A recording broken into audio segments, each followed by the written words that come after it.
whatever it is. How can we educate an elder to reduce the usage of plastic? Recently I met fire department director. So fire department వాళ్ళతో మాట్లాడుతున్నప్పుడు ఎక్కడైనా fire incident అయిందనుకో carbon monoxide release అవుతుంది. Carbon monoxide release అయితే మనిషి burn అయిందనుకో 9 minutesలో చనిపోతాడు. కానీ కార్బన్ డైఆక్సైడ్ పీల్చాడు అనుకో దాంట్లో 6 minutesలో చనిపోతాడు. So it's very very dangerous carbon monoxide. Carbon monoxide danger అయినప్పుడు ఇప్పుడు ప్లాస్టిక్ మీరు తగలబెడితే ఏమవుతుంది?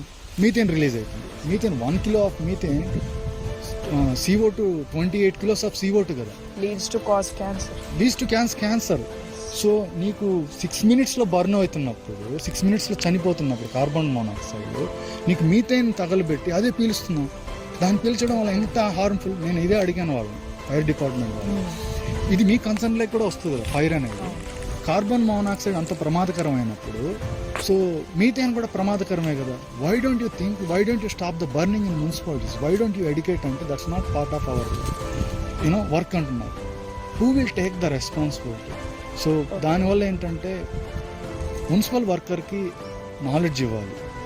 మోర్ ప్రజలకు కూడా అవగాహన ఉండాలి. ప్లాస్టిక్ బర్న్ చేయడం చాలా ప్రమాదకరమైంది. Balaji garu did the change in Tirupati.